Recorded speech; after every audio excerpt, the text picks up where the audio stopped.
தந்தை மகன் தூயாவியாரின் பெயராலே.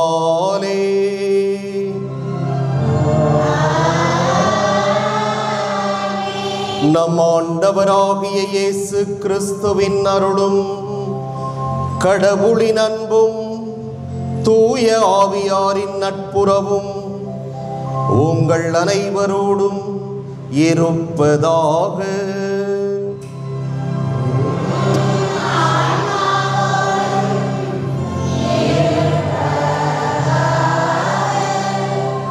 ஆண்டின் பொதுகாலம் 21ஆம் ஞாயிறு திருப்பலிக்கு வந்துள்ள இயேசுவின் இனிய நண்பர்கள் அனைவருக்கும் அன்பு வாழ்த்துக்கள். இன்றைய ஞாயிறு வழிபாட்டின் வழியே நமக்கு உணர்த்தப்படும் ஒரு மனித திறமை எதுவெனில் அதுதான் முடிவெடுக்கும் திறமை. மனித குலத்திற்கு மட்டுமே வழங்கப்பட்டுள்ள இந்த திறமையை யோசுவாவிடமும் புனித பேதுருவிடமும் நாம் காணலாம். உறுதி கொண்ட நெஞ்சுடன் இருவரும் எடுத்த முடிவை பறைசாற்றும் கூற்றுகள் தாங்கள் வாழ்ந்து வந்த அந்த பாதுகாப்பான வாழ்வை விட இயேசுவுடன் வாழ்ந்த பாதுகாப்பற்ற வாழ்வுக்கு ஒரு பிடிப்பை கொடுத்தன. இயேசுவை போலவும் பேதுருவை போலவும் இறைவனை நம்பி இறைவனை சார்ந்து நம் வாழ்வின் முடிவுகள் அமைய இறையருளை இறைஞ்சுவோம். இன்றைய திருப்பலியானது ஜான் பிரிட்டோ, ஜெசிந்தா மேரி இவர்களுடைய குடும்பத்திற்கு இறைவன் இதுவரை செய்த அனைத்து நன்மைகளுக்கும் நன்றியாக இப்பலி ஒப்புக் கொடுக்கப்படுகின்றது. மேலும் அருள் லியோன், துர்காதேவி, பிரான்சிஸ், சிவக்குமார் குடும்பத்தில் நாளை தனது முதல் பிறந்த நாளை கொண்டாடும் அருள் நிவின் உடல் நலத்திற்காகவும் இறை ஆசீர் வேண்டியும், இறுதியாக ராமமூர்த்தி, சம்மணசு மேரி உடல் நலத்திற்காகவும் குடும்ப கருத்துக்களுக்காகவும் இப்பலி ஒப்புக் கொடுக்கப்படுகின்றது. அன்புமிக்க சகோதர சகோதரிகளே, நம் திருமுழுக்கு நினைவாக நம்மீது தெளிக்கப்படும் தமது படைப்பாகிய தண்ணீரை புனிதப்படுத்தி அருளுமாறு நம் கடவுளாகிய ஆண்டவரை கெஞ்சி மன்றாடுவோமாக. அவரே நமக்கு உதவி அளித்து நாம் பெற்றுக்கொண்ட தூய ஆவிக்கு உண்மை உள்ளவர்களாய் நிலைத்திருக்க அருள்வாராக. என்றென்றும் உள்ள எல்லாம் வல்ல இறைவா, வாழ்வின் ஊற்றும் தூய்மையின் தொடக்கமுமான தண்ணீரின் வழியாக மக்கள் புனிதம் அடைந்து நிலை வாழ்வின் கொடையை பெற வேண்டும் என்று திருவுளமானீர். இத்தண்ணீரை புனிதப்படுத்தியருள உம்மை வேண்டுகிறோம். ஆண்டவரே, உமது நாளாகிய இன்று உமது அருட்காவலை பெற விரும்புகிறோம். வாழ்வழிக்கும் உமது அருளின் ஊற்றினை எம்மில் புதுப்பித்தருளும். இத்தண்ணீரினால் எங்கள் உள்ளத்தையும் உடலையும் தீமை அனைத்திலிருந்தும் காத்தருள்வீராக. இவ்வாறு நாங்கள் தூய இதயத்துடன் உம்மை அணுகி வரவும் உமது மீட்பை பெற்றுக்கொள்ளவும் தகுதி பெறுவோமாக. எங்கள் ஆண்டவராகிய கிறிஸ்து வழியாக உம்மை மன்றாடுகின்றோம். எல்லாம் வல்ல இறைவா, தண்ணீர் வளம் பெற அதில் உப்பிட வேண்டுமென்று இறைவாக்கினர் எலிசா வழியாக கற்பித்தீர். உமது படைப்பு பொருளாகிய இந்த உப்பை பரிவிரக்கத்துடன் புனிதப்படுத்தியருள உம்மை தாழ்மையுடன் வேண்டுகிறோம். ஆண்டவரே, உப்பு கலந்து தண்ணீர் தெளிக்கப்படும் இடமெல்லாம் தீயோனின் தாக்குதல் அனைத்தும் தோல்வியுறச் செய்வீராக. உம் தூய ஆவியார் உடன் இருந்து எங்களை இடையராது காத்தருள்வாராக. எங்கள் ஆண்டவராகிய கிறிஸ்து வழியாக உம்மை மன்றாடுகின்றோம்.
எல்லாம் வல்ல இறைவன் நம் பாவங்களிலிருந்து நம்மை தூய்மைப்படுத்துவாராக.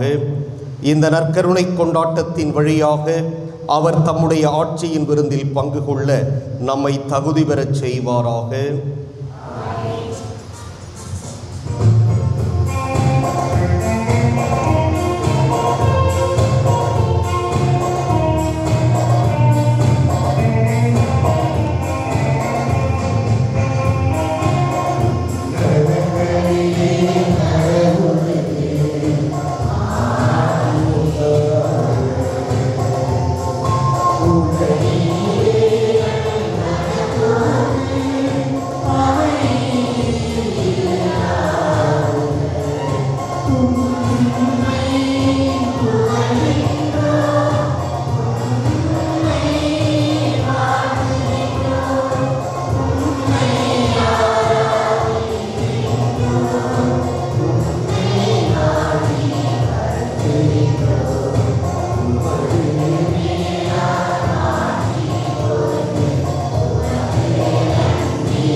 நம்பிக்கையாளரின் உள்ளங்களை ஒன்றிணைப்பவரான இறைவா, நீர் கற்றுத்தருவதை மக்கள் அன்பு செய்யவும், நீர் வாக்களிப்பதை விரும்பவும் செய்தருளும். அதனால் மாறிவரும் இவ்வுலகச் சூழலில் எங்கள் இதயங்கள் உண்மையான பேரின்ப உலகின் மீது என்றும் நாட்டம் கொள்ள செய்வீராக. உம்மோடு தூயாவியாரின் ஒன்றிப்பில் இறைவனாய் என்றென்றும் வாழ்ந்து ஆட்சி செய்கின்ற அவர் வழியாக உம்மை மன்றாடுகின்றோம்.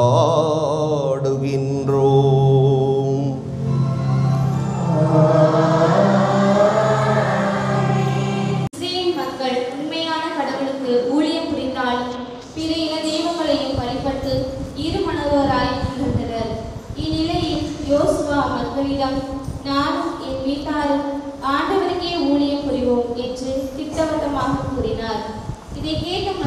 இயேசுவால் ஏற்பட்ட மாற்றத்தை எடுத்துரைக்கும் இன்றைய முதல் வாசகத்தை கேட்போம். முதல் வாசகம். உங்கள் உறவின் முறையாரை அனைத்து மக்களினத்தாரிடையே இருந்து என் திருமலைக்கு அழைத்து வருவார்கள். இறைவாக்கினர் எசாயா நூலில் இருந்து வாசகம். அதிகாரம் 66, இறை வசனங்கள் 18 முதல் 21 முதல். ஆண்டவர் கூறியது: மானிடர் அனைவரின் செயல்களையும் எண்ணங்களையும் நான் அறிவேன். பிற இனத்தார் பிற மொழியினர் அனைவரையும் நான் கூட்டி சேர்க்க வருவேன். அவர்களும் கூடி வந்து என் மாட்சியை காண்பார்கள். அவர்களிடையே ஓர் அடையாளத்தை நான் ஏற்படுத்துவேன். அவர்களுள் எஞ்சியிருப்போரை மக்களினத்தாரிடையே அனுப்பி வைப்பேன். அவர்கள் தர்சீசு, போல், வில் வீரர் வாழும் லூது, தூபால், யாவான், தொலைவில் உள்ள தீவு நாடுகள் ஆகியவற்றிற்கு செல்வார்கள். இந்நாட்டினர் என் புகழ் பற்றி கேள்விப்படாதவர், என் மாட்சியை கண்டிராதவர். அவர்களும் என் மாட்சி பற்றி மக்களினத்தாருக்கு எடுத்துரைப்பார்கள். அவர்கள் உங்கள் உறவின் முறையார் அனைவரையும் அனைத்து மக்களினத்தாரிடையே இருந்து ஆண்டவருக்கு அளிக்கும் படையலாக கொண்டு சேர்ப்பார்கள். இஸ்ரேல் மக்கள் தூய களம் ஒன்றில் உணவு படையலை ஆண்டவரின் கோயிலுக்கு எடுத்து வருவது போல் அவர்களை குதிரைகள், தேர்கள், பல்லக்குகள், கழுதைகள், ஒட்டகங்கள் ஆகியவற்றின் மேல் ஏற்றி எருசலேமில் உள்ள என் திருமலைக்கு அழைத்து வருவார்கள் என்கிறார் ஆண்டவர். மேலும் அவர்களுள் சிலரை குருக்களாகவும் லேவியராகவும் நியமிப்பேன் என்கிறார் ஆண்டவர். இது ஆண்டவர் வழங்கும் அருள்வாக்கு.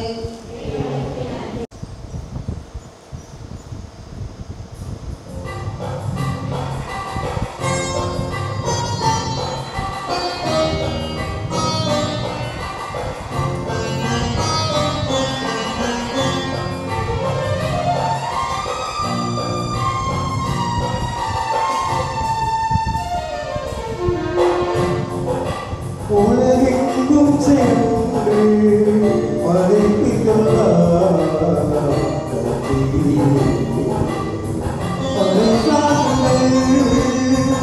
உலகெங்கும் சென்று படைப்பிக்கலாம்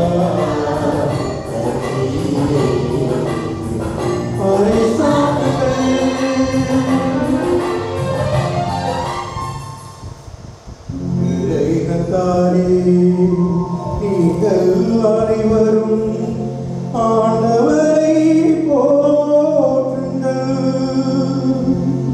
மக்களினத்தாரே, நீங்கள் அனைவரும் அவரை புகழுங்கள்.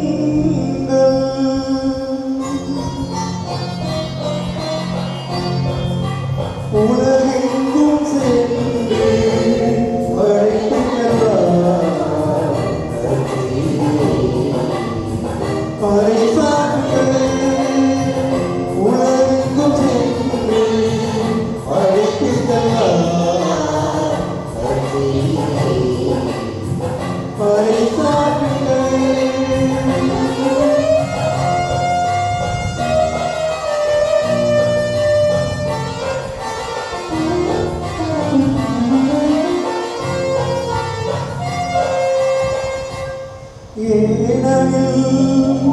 ஆண்டவர் நமக்கு காட்டும் மாறாத அன்பு மிக பெரியது. அவரது உண்மை என்றென்றும் நிலைத்துள்ளது.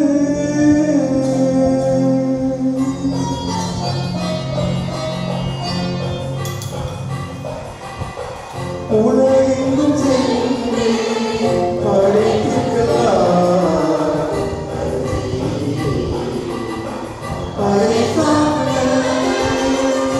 உலகெங்கும் சென்று படைப்புகள்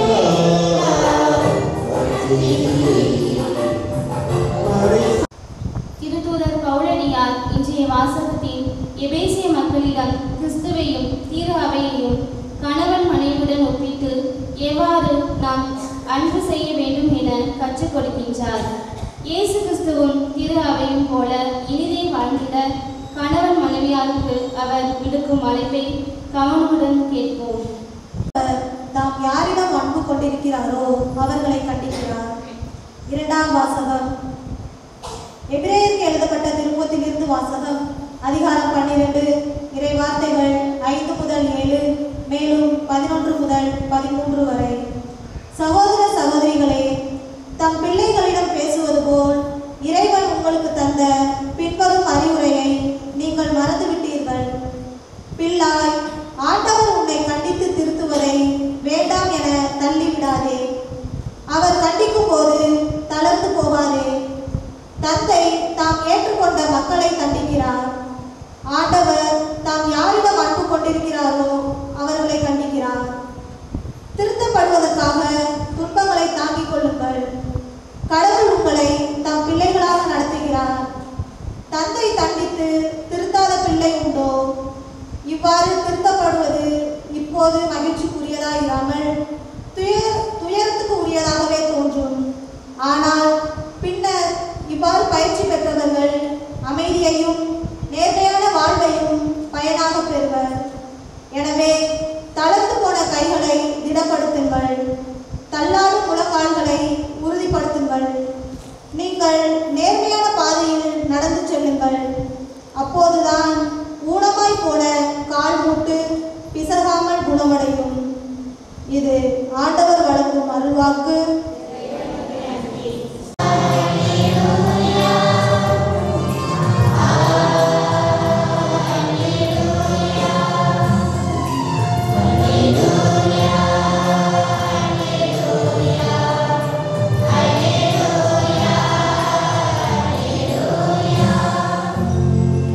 வழியும் உண்மையும் வாழ்வும் நானே, என் வழியாயன்றி எவரும் தந்தையிடம் வருவதில்லை. அல்லேலூயா.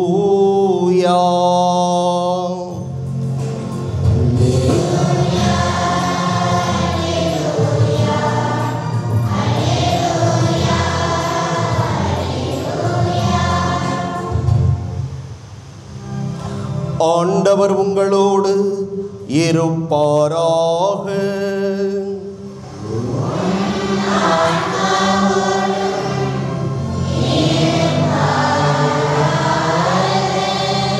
லூக்கா எழுதிய தூய நற்செய்தியிலிருந்து வாசகம்.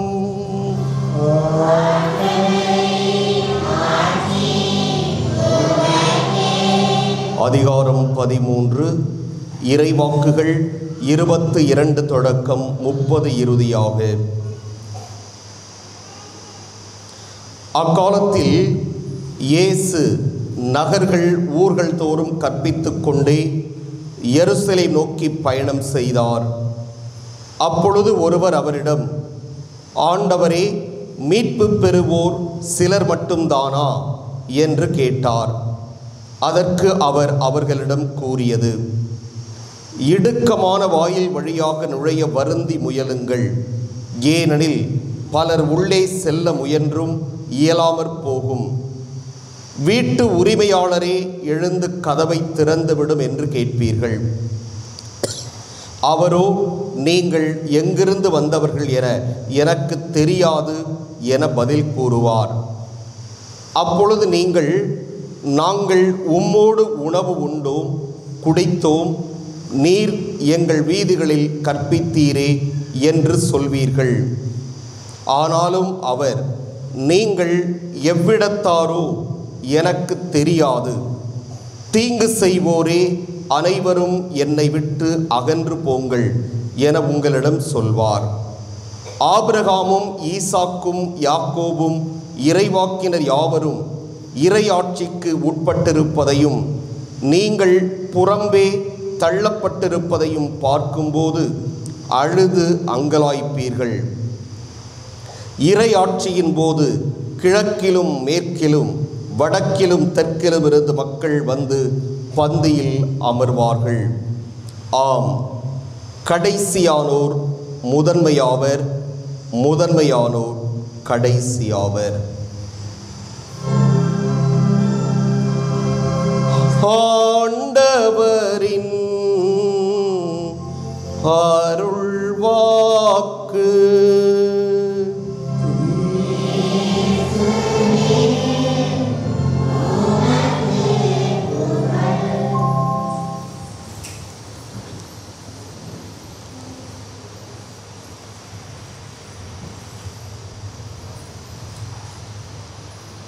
அமெரிக்காவிலே பேராயராக பணிபுரிந்து இறந்த ஒரு ஆயர், அவர் பேர் ஃபுல்டன் ஜே ஷீன் என்பவர்.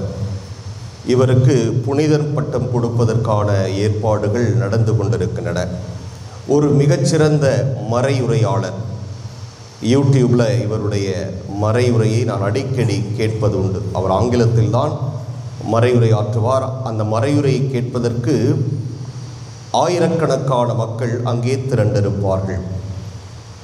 அந்த பேராயர் ஃபுல்டன் ஜே ஷீன் அவர்கள் ஒரு முறை சொன்னார்கள், நல்லா கேட்டுக்குங்க பிள்ளைங்களாம், ஒருவேளை நாம் மோட்சத்துக்கு போனோம்னா அங்கே 3 சர்ப்ரைஸ் காத்துட்ருக்குமா. எத்தனை சர்ப்ரைஸு? 3 சர்ப்ரைஸ் காத்துட்ருக்கோம். உள்ளே போனோன்னையுமே பார்க்கும்போது நம்ம யார் யாரெல்லாம் இவங்கெல்லாம் இந்த உலகத்தில் வாழும்போது மோட்சத்துக்கு போவாங்க அப்படின்னு எதிர்பார்த்தோமோ அதில் பாதி பேர் அங்கே என்ன செய்ய மாட்டாங்களா? என்ன செய்ய மாட்டாங்களா? இருக்க மாட்டாங்க.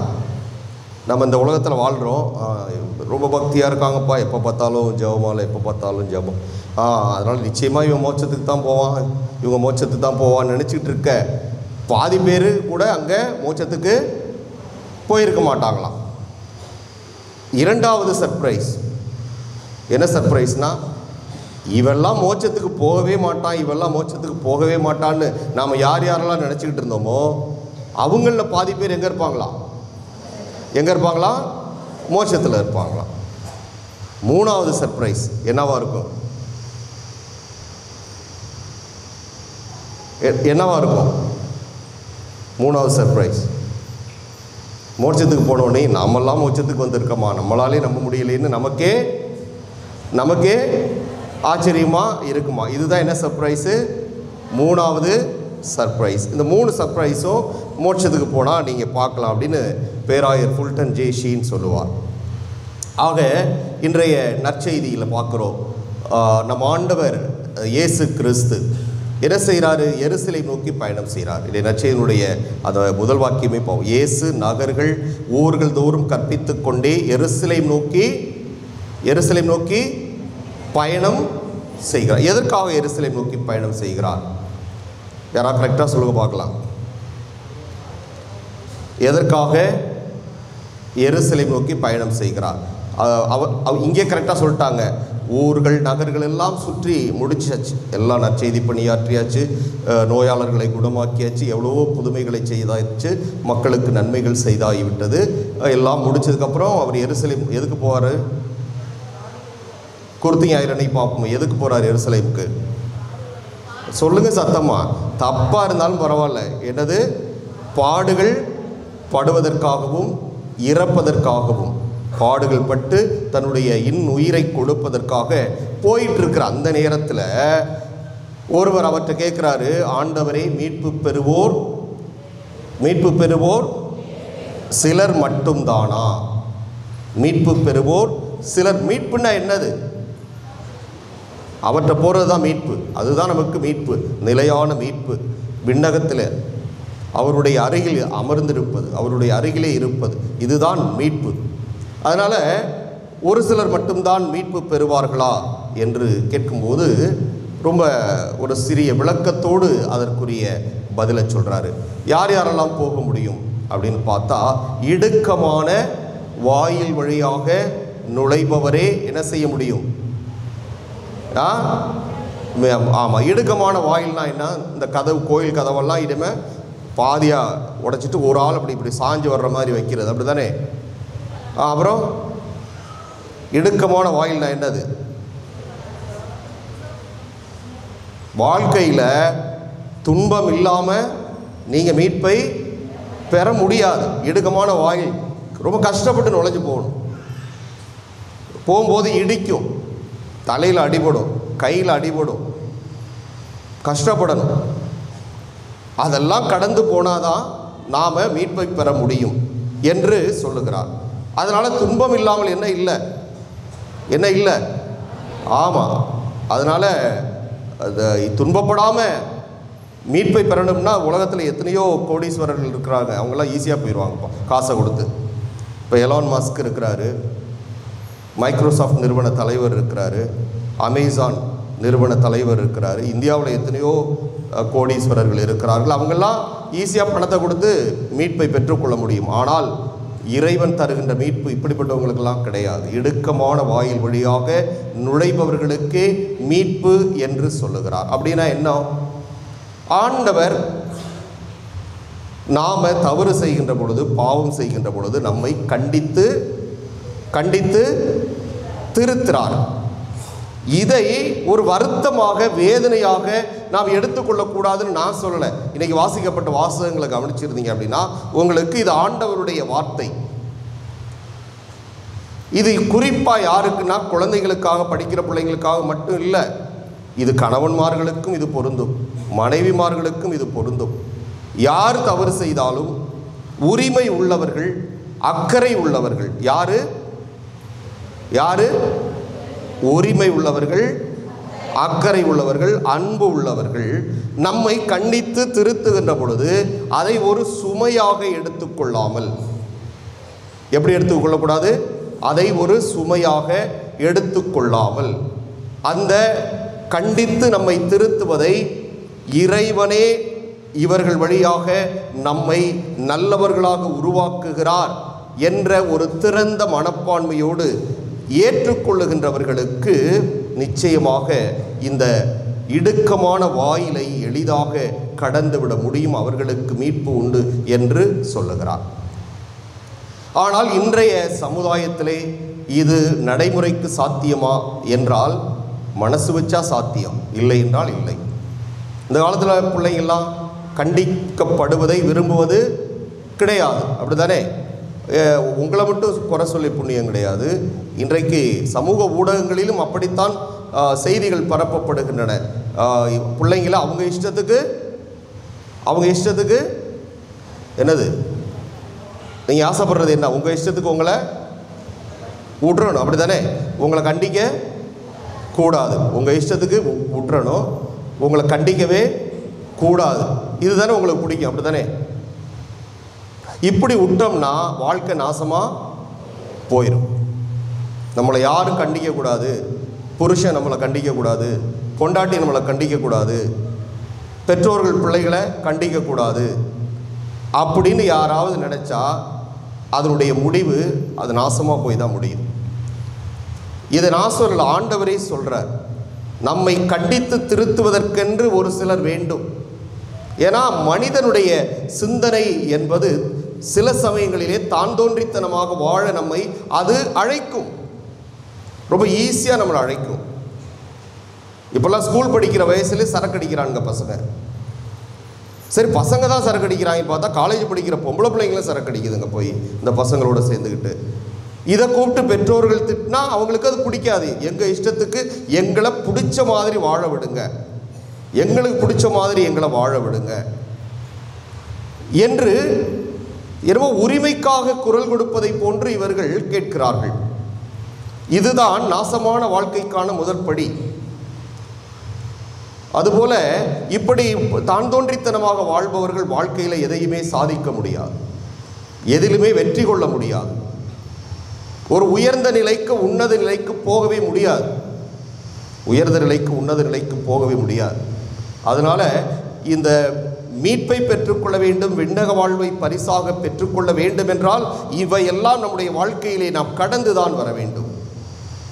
எனவே நமக்கு உரிமை உடையவர்கள், நம் மீது அன்பு வைத்திருப்பவர்கள், நம்மை கண்டிக்கக்கூடிய அளவிற்கு தகுதி உள்ளவர்கள் நம் மீது அக்கறையும் அன்பும் வைத்து நாம் கண்டிக்கின்ற பொழுது, நம்முடைய வாழ்வை நெறிப்படுத்துகின்ற பொழுது, இப்படித்தான் நம்முடைய வாழ்வை அமைத்துக் கொள்ள வேண்டும் என்கிற ஒரு திசையை காட்டுகின்ற பொழுது, அது நமக்கு கசப்பாக இருந்தாலும் அதை நாம் ஏற்றுக்கொள்ள வேண்டும் என்று நம்முடைய ஆண்டவர் இன்றைய அவருடைய வார்த்தை வழியாக நமக்கு சொல்வதை பார்க்கிறோம்.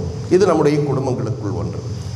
அடுத்ததாக இறைவனுக்கும் நமக்கும் இருக்கின்ற கண்டிப்பு, அதை பற்றி நாம் பேசியாக வேண்டும். நம்முடைய வாழ்க்கையிலே நம்முடைய குடும்பத்தினருக்கு தெரியாமல், கணவனுக்கு தெரியாமல், மனைவிக்கு தெரியாமல், பிள்ளைகள் பெற்றோருக்கு தெரியாமல், பெற்றோர் பிள்ளைகளுக்கு தெரியாமல் எவ்வளவோ பாவங்கள் தவறுகள் செய்து கொண்டிருக்கிறார்கள். அதை அவர் மேலிருந்து பார்த்துட்டே இருக்கிறார். அவர் அவ்வப்பொழுது நம்மை தண்டிக்கிறார். எப்படி? சிறு சிறு துன்பங்கள் வழியாக, சிறு சிறு வேதனைகளை நமக்கு கொடுப்பதன் வழியாக, சில சோதனைகளை நமக்கு தருவதன் வழியாக நம்மை கண்டித்து பண்படுத்தி திருத்துவதற்காக அவர் முயற்சி மேற்கொள்கிறார். ஆனால் இதை நாம் கண்டுகொள்ளாமல் இந்த துன்பத்திற்கான காரணம் என்ன, இந்த ஒரு இடைஞ்சலுக்கான காரணம் என்ன, வேதனைக்கான காரணம் என்ன, தோல்விக்கான காரணம் என்ன, நாம் எதையோ பண்ணுறோம், பண்ணக்கூடாததை பண்ணுறோம் என்று உணர்ந்து, எனவே இது கடவுளுடைய சோதனை, நாம் திருந்தி நல்ல பிள்ளையாக வாழ வேண்டும் என்பதற்காக இந்த சிறு சிறு துன்பங்களை, சோதனை நமக்கு கொடுக்கிறார் என்று அதை அவருடைய அழைப்பாக நாம் எப்பொழுது உணர்கின்றோமோ அப்பொழுது உணர்ந்தால் மட்டும் போதாது, அதை நாம் மாற்றிக்கொள்ள வேண்டும், அதிலிருந்து விடுதலை பெற வேண்டும். அதுதான் நமக்கு கொஞ்சம் கஷ்டமாக இருக்கும். அதுதான் நமக்கு பிடித்து போன ஒரு சில விஷயங்களை நாம் அதை விட்டுவிட்டு, அது தவறு என்று அதை விட்டுவிட்டு வர வேண்டும் என்று நினைக்கின்ற பொழுது அது கடினமாகத்தான் இருக்கும். அதுதான் இடுக்கமான ஒரு வாயில், அதன் வழியாக நாம் நுழைந்தே அதிலிருந்து மீண்டு வரவே வேண்டும். அப்பொழுதுதான் நமக்கு மீட்பு உண்டு. இல்லை, நமக்கு பல சமயங்களிலே பல சோதனைகள், துன்பங்கள், வேதனைகள், தடங்கள் எல்லாம் வந்தும் இது நம்ம பண்ணுற அநியாயத்துக்கும் அக்கிரமத்துக்கும் தப்புக்கும் தான் தெரிஞ்சும் தொடர்ந்து நாம் அதை செய்து கொண்டே இருந்தால் எங்காவது ஒரு இடத்தில் மரண அடி நமக்கு விழும். அப்பொழுதுதான் ஐயையோ, அப்போவே கடவுள் எனக்கு உணர்த்தினாரே, அன்னைக்கே நான் தெரிந்திருந்தா இவ்வளோ பெரிய கஷ்டம் எனக்கு எதுக்கு என்று காலம் போன கடைசியில் நாம் அதை சிந்தித்தோம் என்றால் அதனால் ஒரு பிரயோஜனமும் கிடையாது. எனவே அன்புக்குரிய சகோதர சகோதரிகளே, நாம் மீட்பு பெற வேண்டும். எவ்வாறு? இடுக்கமான வாயில் வழியாக நுழைய வேண்டும். ஆம், அந்த இடுக்கமான வாயில் என்பது நம்முடைய வாழ்க்கையிலே நாம் சந்திக்கின்ற துன்பங்கள், வேதனைகள், இவை எல்லாவற்றையும் ஆண்டவரிடம் ஒப்பு கொடுத்து இதற்கான காரணம் என்ன என்று அலசி ஆராய்ந்து அதற்கு ஒரு தீர்வு காண்கின்ற பொழுது நாமும் மீட்படைய முடியும். ஆமென். எழுந்து நின்று விசுவாசத்தை அறிக்கையிடுவோம்.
அன்புக்குரியவர்களே, நம்முடைய தேவைகளை எல்லாம் மன்றாட்டுக்களாக ஆண்டவரிடம் எடுத்துரைப்போம்.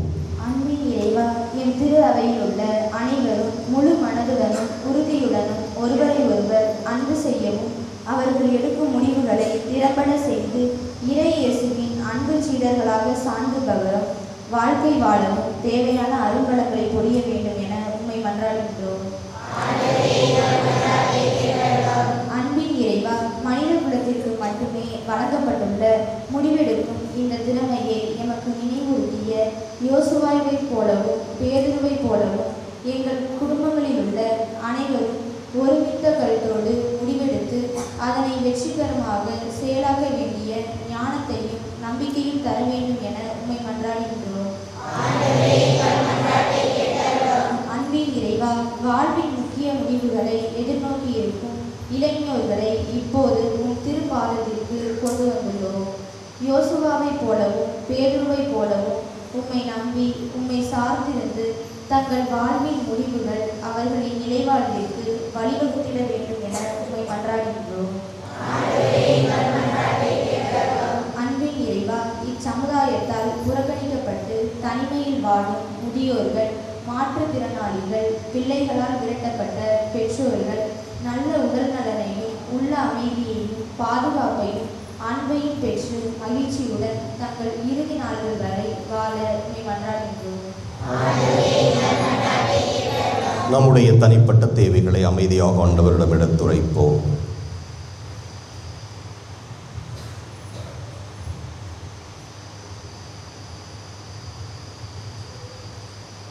மன்றாடுவோமாக.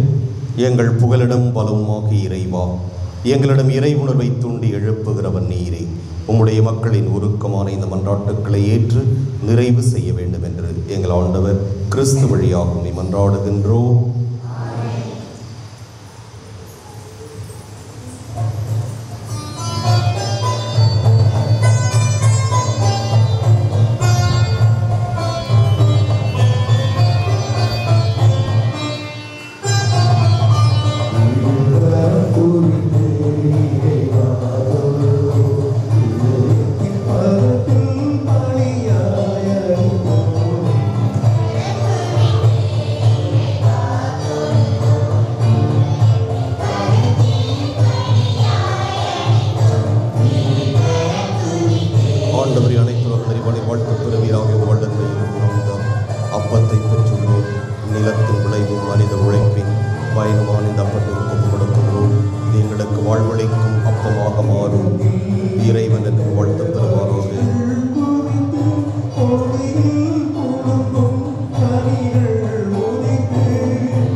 இத்தண்ணீர் ரசம் இவற்றின் மறைபொருள் வழியாக நாமும் அவரது இறை இயல்பில் பங்கு பெறுவோமாக.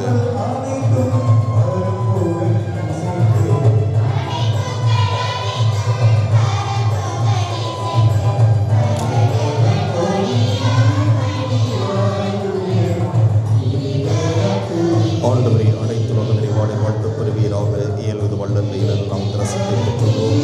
திராட்சை செடியும் மனித உழைப்பின் பயணமான ரசத்தை பெற்றுள்ளோம். இது எங்கள் ஆன்மீக பாரமாக மாறும். இறைவனது வாழ்த்துப் பெறுவாராக.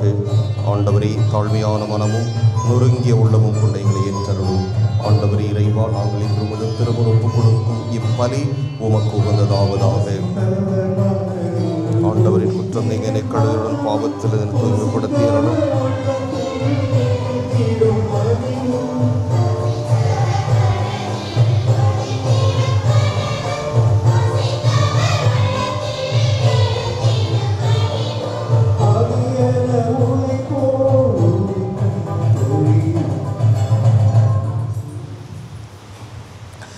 சகோதர சகோதரிகளே, என்னுடையதும் உங்களுடையதுமான இப்பலி எல்லாம் வல்ல தந்தையாக இறைவனுக்கு ஏற்றதாகும்படி மன்றாடுங்கள்.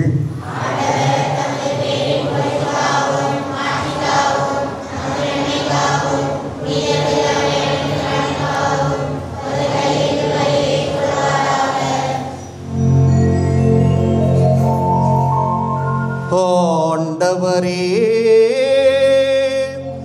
ஒரு முறை ஒப்பு கொடுக்கப்பட்ட ஒரே பலியினால் உமக்கென மக்களை சொந்தமாக்கிக் கொண்டீரே. உமது திரு அவையில் ஒற்றுமை அமைதியாகிய கொடைகளை எங்களுக்கு கனிவுடன் அருள்வீராக. எங்கள் ஆண்டவராகிய கிறிஸ்து வழியாக உம்மை மன்றாடுகிறோம்.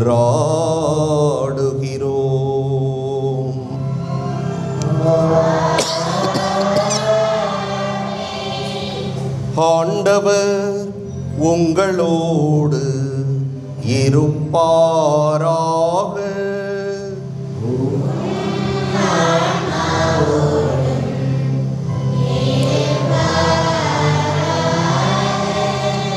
இதயங்களை மேலே எழுப்புங்கள்.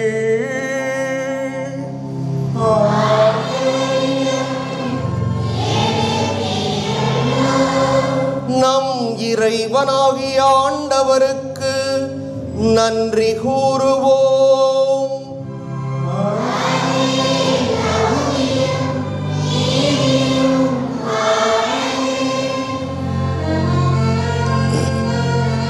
ஆண்டவரே, தூயவரான தந்தையே, என்றும் உள்ள எல்லாம் வல்ல இறைவா,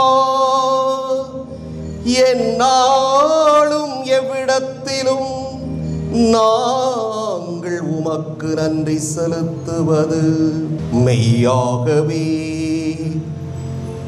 தகுதியும் நீதியும் ஆகும்.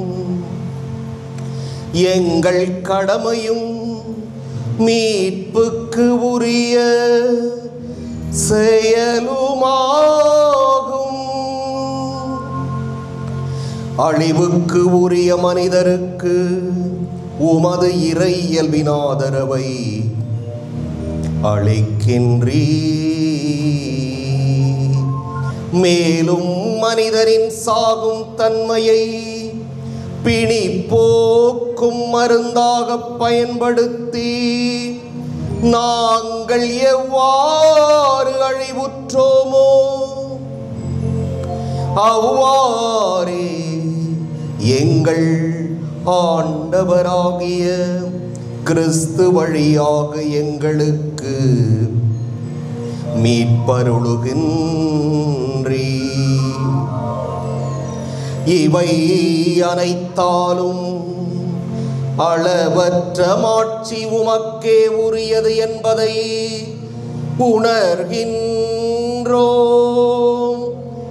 அவர் வழியாக உமது மாண்பை வானதூதர்களின் அணிகள் வழிபடுகின்றன.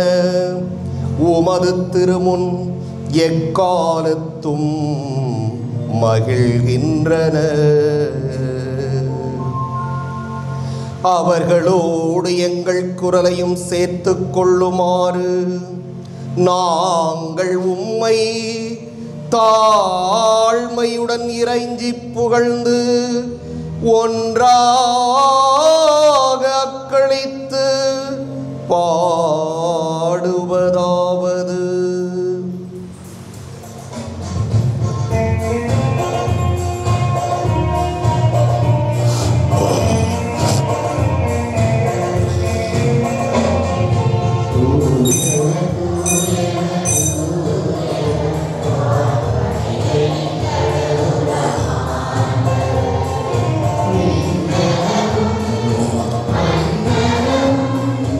Oh,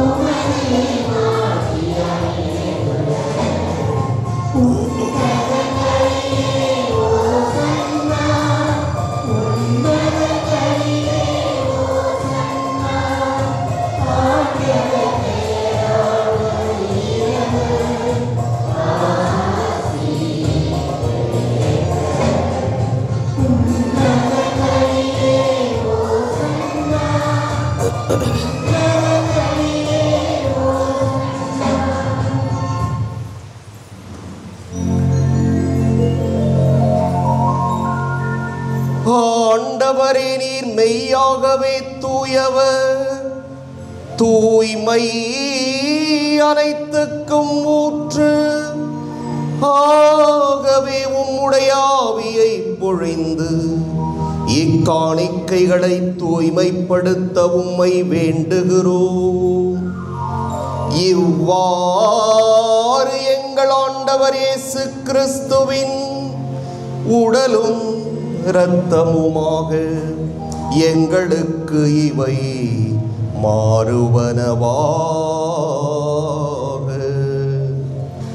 அவர் பாடுபட உளம் கனிந்து தம்மை கையளித்த போது அப்பத்தை எடுத்து நன்றி செலுத்தி அதை பிட்டு தம் சீடர்களுக்கு அளித்து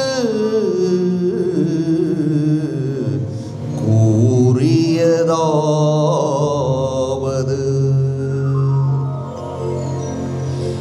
அனைவரும் இதிலிருந்து பெற்று உண்ணுங்கள், ஏனெனில் இது உங்களுக்காக கையளிக்கப்படும் என் உடல்.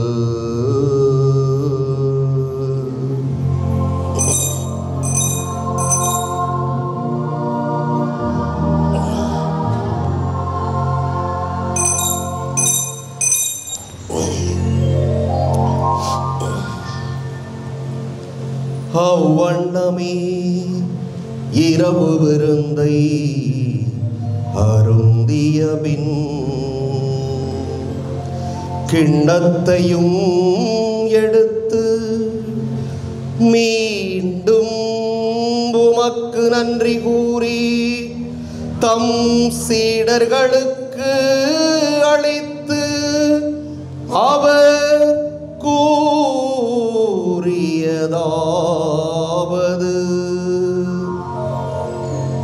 அனைவரும் இதிலிருந்து பெற்று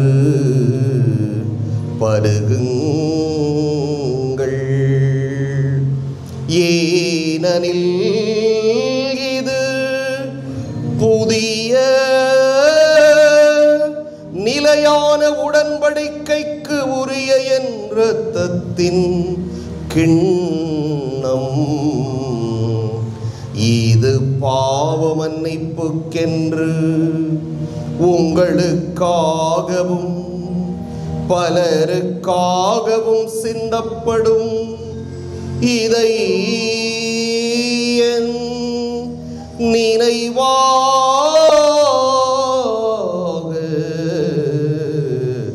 செய்யுங்கள்.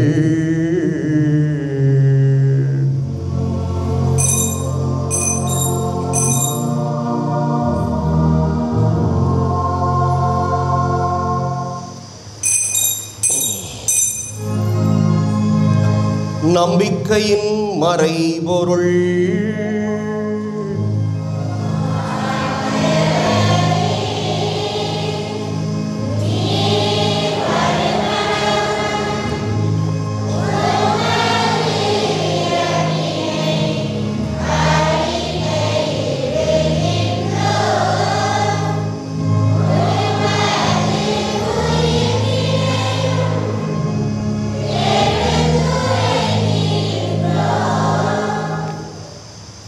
ஆகவே ஆண்டவரே, நாங்கள் கிறிஸ்துவின் இறப்பினையும் உயிர்ப்பினையும் நினைவு கூர்ந்து வாழ்வு தரும் அப்பத்தையும் மீட்பளிக்கும் கிண்ணத்தையும் உமக்கு ஒப்புக் கொடுக்கின்றோம். உம் திருமுன் என்று உமக்கு ஊழியம் புரிய தகுந்தவர்கள் என எங்களை ஏற்றுக்கொண்டீர். எனவே உமக்கு நன்றி செலுத்துகிறோம். மேலும் கிறிஸ்துவின் உடலிலும் இரத்தத்திலும் பங்கு கொள்ளும் எங்களை தூய ஆவியார் ஒன்று சேர்க்க வேண்டும் என உம்மை தாழ்மையுடன் மன்றாடுகின்றோம். ஆண்டவரே, உலகெங்கும் பரவியிருக்கும் உமது திரு அவையை நினைவு கூர்ந்தருளும். எங்கள் திருத்தந்தை லியோ, எங்கள் ஆயர் சகாயராஜ், எல்லா திருநிலையினராகிய அனைவரோடும் உமது திரு அவை அன்பில் நிறைவு பெறச் செய்தருளும். மேலும் உயிர்த்தெழும் எதிர்நோக்குடன் துயில் கொள்ளும் எங்கள் சகோதரர் சகோதரிகளையும் இறந்தோர் அனைவரையும் இரக்கத்துடன் நினைவு கூர்ந்து உமது திருமுக ஒளியினுள் ஏற்றருளும். எங்கள் அனைவர் மீதும் இரக்கமாயிரும். கடவுளின் கன்னித்தாயான புனித மரியா, அவருடைய கணவரான புனித யோசேப்பு, புனித திருத்தூதர்கள், இவ்வுலகில் மக்குகந்தவராய் இருந்தோராகிய புனிதர் அனைவருடனும் நாங்கள் நிலை வாழ்வில் பங்கு கொள்ளும் தகுதி பெற்று உம் திருமகன் இயேசு கிறிஸ்து வழியாக உம்மை புகழ்ந்தேத்தும் வரமருள உம்மை மன்றாடுகிறோம்.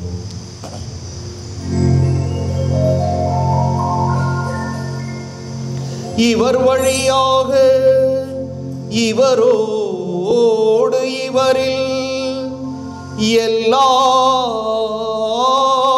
வல்ல இறைவனாகிய தந்தையே, தூய ஆவியாரின் ஒன்றிப்பில் எல்லா புகழும் மாட்சியும் என்றென்றும் உமக்கு உரியதே.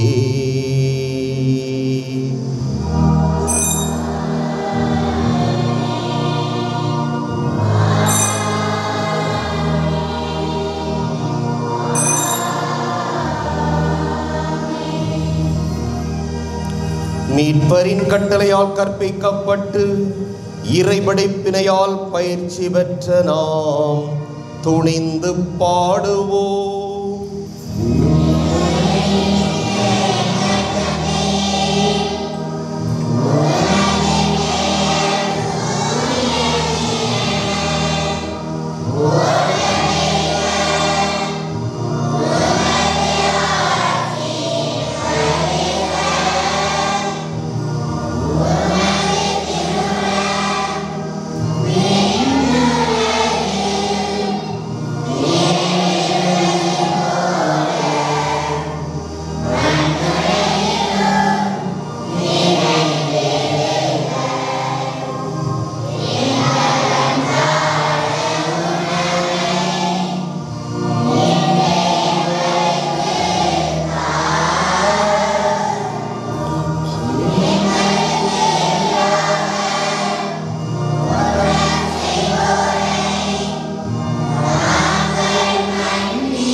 தீமை அனைத்திலிருந்தும் எங்களை விடுவித்து எங்கள் வாழ்நாளில் அமைதியை கனிவுடன் அருள உம்மை மன்றாடுகிறோம்.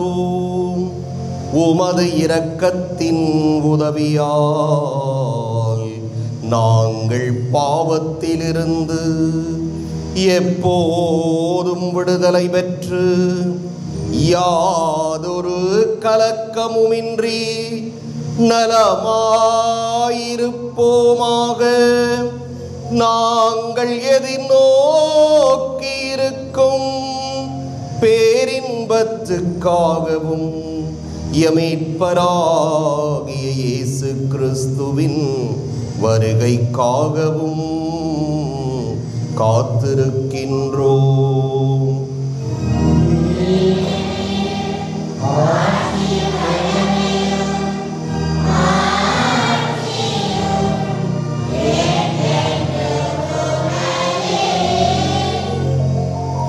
ஆண்டவரே இயேசு கிறிஸ்துவே, அமைதியை உங்களுக்கு விட்டுச் செல்கிறேன், என் அமைதியையே உங்களுக்கு அளிக்கின்றேன் என்று உம் திருத்தூதர்களுக்கு மொழிந்தீரே. எங்கள் பாவங்களை பாராமல் உமது திரு அவையின் நம்பிக்கையை கண்ணோக்கி உமது திருவுளத்துக்கு ஏற்ப அதற்கு அமைதியையும் ஒற்றுமையையும் அளித்தருள்வீராக. என்றென்றும் வாழ்ந்து ஆட்சி செய்கின்றவர் நீரே.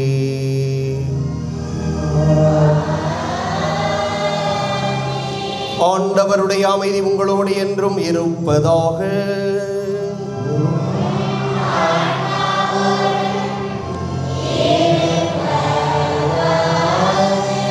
ஒருவருக்கொருவர் அமைதியை பகிர்ந்து கொள்வோம்.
இதோ இறைவனின் செம்மறி, இதோ உலகின் பாவங்களை போக்குபவர்.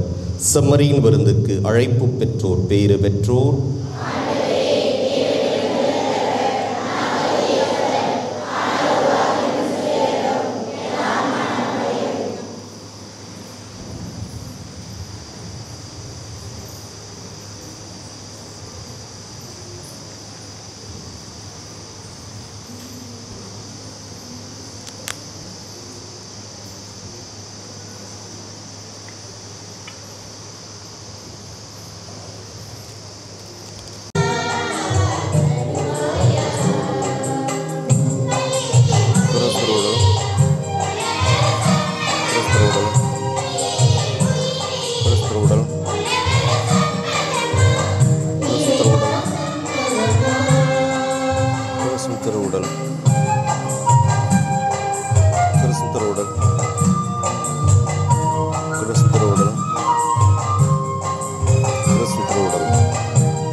ஆண்டவரே, உம் செயல்களின் பணியால் பூவுலகம் நிறைவடைகின்றது. அதனால் பூவுலகினின்று உணவளிக்கின்றீர். திராட்சை ரசம் மனித இதயத்தை மகிழ்விக்கின்றது.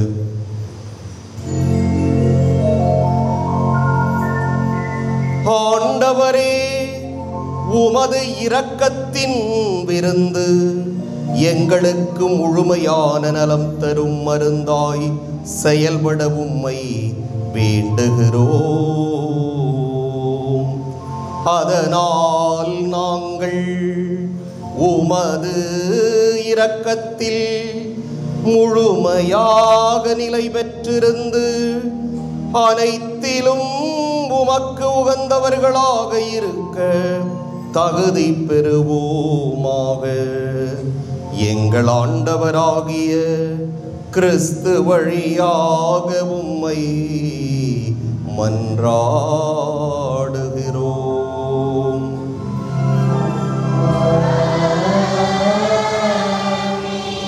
ஆண்டவர் உங்களோடு இருப்பாராக.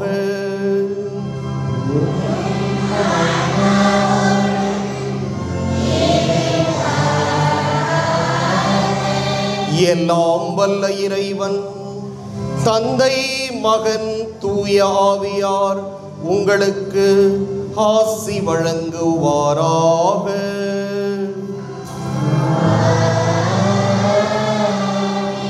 சென்று வருவோம். திருப்பலி நிறைவேறிற்று.